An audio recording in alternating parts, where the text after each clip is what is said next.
Police ওইদিকে গেছে। কবি সুকান্ত ভট্টাচার্য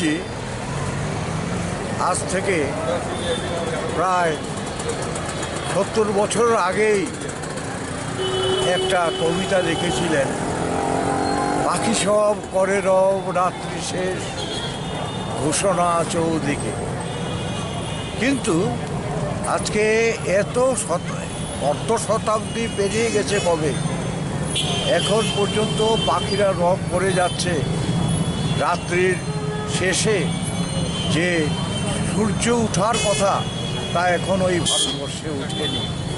বরং আমরা দেখছি যে শাসক গোষ্ঠী এই ভারতবর্ষ চালাচ্ছে। এই স্বাধীন ভারত বলে যারা বলছে, এই স্বাধীন ভারতে দেখা যাচ্ছে যে মানুষ তাদের প্রাণ বাঁচানোর যে 3টে যে শর্ত আছে এটাও পূরণ হচ্ছে না। তদুপরি যেটা সবচেয়ে এক্ষুনি আমরা যে জন্যে আমরা এখানে এই সমবেত হয়েছি, মুখে কালো কাপড় দিয়েছি, সেটা হলো কি একটা প্রতিবাদটা আজকে হচ্ছে যে নারীদের উপর যে বর্বরতা, যে অত্যাচার। আমার বয়স হয়েছে, আমার 2 কন্যা আছে, এবং এখানে যারা আছেন প্রত্যেকেরই কন্যা আছে, যারা বয়স্ক, যারা বিয়ে করেছেন। আপনারা চিন্তা করুন যে আপনার নিজ কন্যার উপর যদি এইরকম অত্যাচার হয়, তাহলে আপনি কি চুপ করে থাকবেন? আপনি কি রাতের অন্ধকারেই থাকবেন? সুতরাং এই যে আমরা এখানে সমবেত হয়েছি, সেটা আমরা একটা পাখির মতো ডাক দিচ্ছি যে রাত্রি শেষে সূর্যোদয় হোক, এটাই আমাদের ডাক।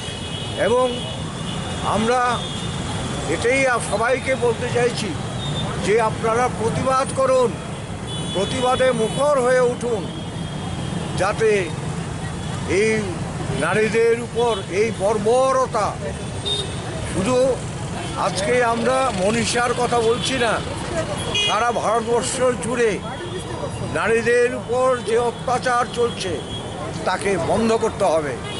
এবং সেইটা আমার মনে হয় সরকার নয়, সরকার তো বিপরীতে চলছে, বরং সেই অত্যাচারের তারা সমর্থনই করছে মনে হচ্ছে, কারণ উচ্চবাচ্য করছে না।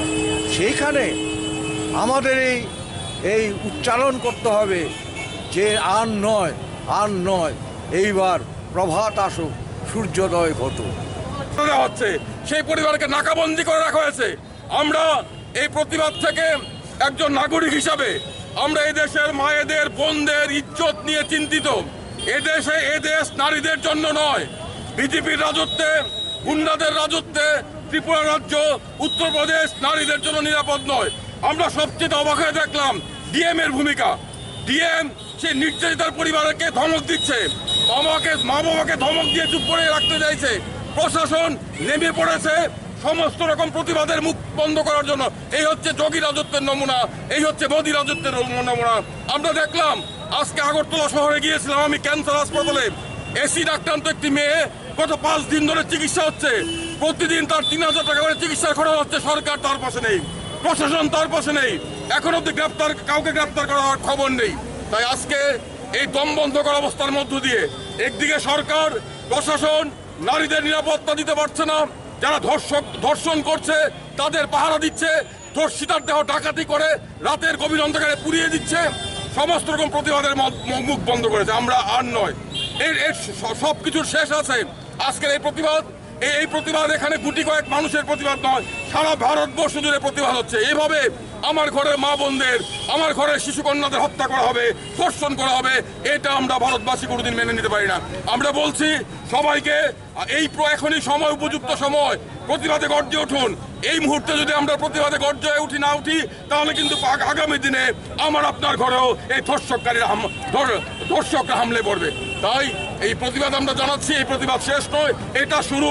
এটা কোনো দলের প্রতিবাদ নয়, এটা কোনো সংগঠনের প্রতিবাদ নয়। আমি মনে করি এটা সমস্ত সুবুদ্ধি সম্পন্ন মানুষের প্রতিবাদ।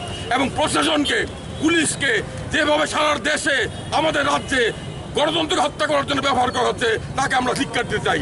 আমরা পুলিশ বন্ধুদের, প্রশাসনকে অনুরোধ করব, আপনাদের কাজ ধর্ষকদের পাহারা নয়, আপনারা আপনাদের দায়িত্ব পালন করুন।